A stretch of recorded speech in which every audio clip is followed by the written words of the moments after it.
Bonjour à tous. J'aimerais vous parler cette semaine d'un sujet que j'aime beaucoup, c'est vous parler de l'ancrage et notamment l'incarnation, le fait de se sentir bien dans son corps, dans cette vie. Ce bonheur de se sentir incarné dans un corps. On entend souvent parler de l'ancrage, du fait de se rapprocher de la nature, d'élaborer tout un travail sur soi afin de se sentir ancré, mais très peu souvent on parle de l'incarnation.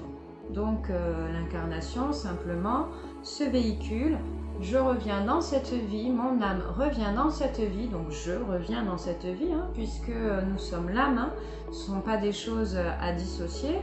Nous ne sommes pas un corps, mais nous sommes une âme dans un corps, et de ce fait, nous sommes aussi un corps. Mais cela, c'est surtout grâce au fait de se sentir bien incarné à l'intérieur de soi.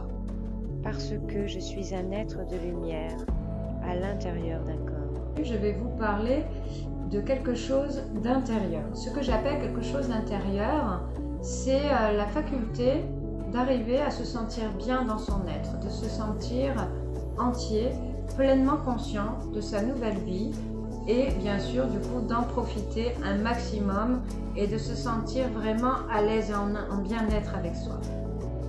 Donc pour se sentir à l'aise et en bien-être avec soi-même, il faut déjà commencer par reprendre la conscience de son corps. Alors pourquoi j'utilise le mot reprendre ? Parce que très souvent, nous utilisons notre corps un petit peu comme un robot, comme quelque chose qui nous sert à nous mouvoir dans la vie, à toucher des choses, attraper, communiquer, par exemple comme je le fais là en ce moment. Maintenant, ce n'est pas que ça le corps. Ok, ça nous sert à manger, à tout un tas d'autres choses, mais c'est pas là où je veux en venir. Et toi, te sens-tu pleinement bien dans ton corps ? Le corps, c'est vraiment le véhicule qui nous permet de faire une expérience dans cette vie. Et du coup, il faut se l'approprier.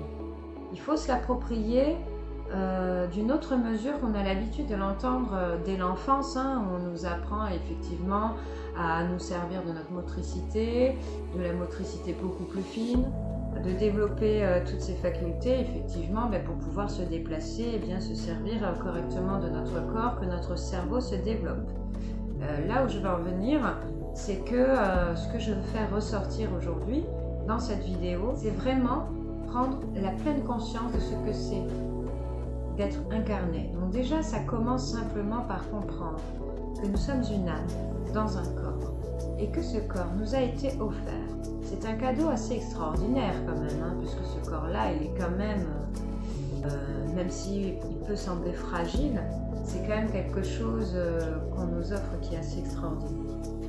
Et ce que j'entends par là, c'est prendre conscience de ce cadeau de la vie.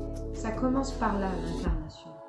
L'incarnation, c'est un petit peu se sortir les soucis de la tête, de ne pas regarder sa vie avec les soucis, les problèmes, les échecs, mais commencer à la regarder par des choses très très simples, comme je peux respirer, j'ai la chance de vivre. Ça vous paraît idiot ce que je vous raconte, mais c'est très très important, parce que c'est une dimension avec laquelle on n'avance pas dans notre vie.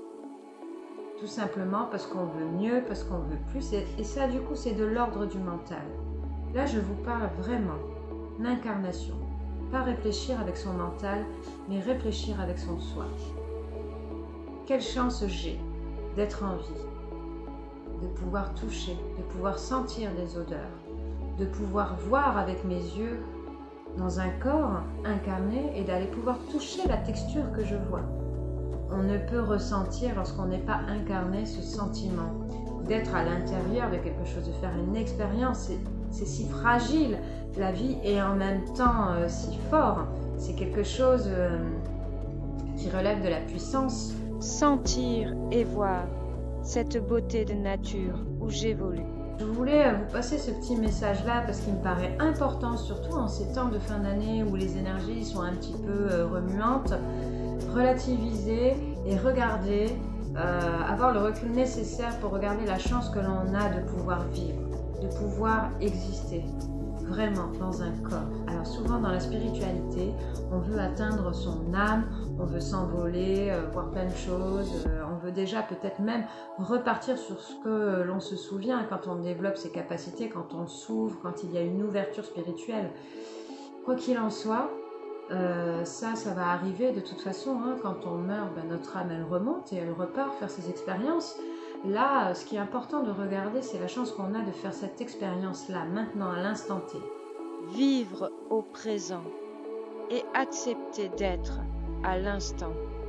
Même si le développement spirituel, c'est quelque chose que je prône, parce que c'est quelque chose dans lequel j'évolue au quotidien. Puis c'est une dimension où justement j'aide les gens à développer toutes ces capacités-là et en plus de ça à gérer justement ces nouveaux ressentis qui d'un seul coup sortent. Même si j'accompagne à ça, ce que je voulais vous dire, c'est qu'il ne faut pas oublier que l'expérience, elle se fait ici. Mais elle ne se fait pas avec le mental, complètement. Le mental, lui, c'est un outil qui va nous aider à conscientiser tout ça. Et d'ailleurs, c'est grâce à lui qu'on peut communiquer, même si, effectivement, on pourrait communiquer de façon énergétique. Mais on n'en est pas là encore. Nous, les êtres humains, voilà, on communique avec des mots, on communique à l'aide de notre cerveau qui nous a été offert dans notre corps. Donc, on doit faire avec toutes ces parties-là de notre être pour se sentir bien incarné avant tout, et donc ancré dans cette vie, pour pouvoir faire ces expériences et évoluer de façon positive,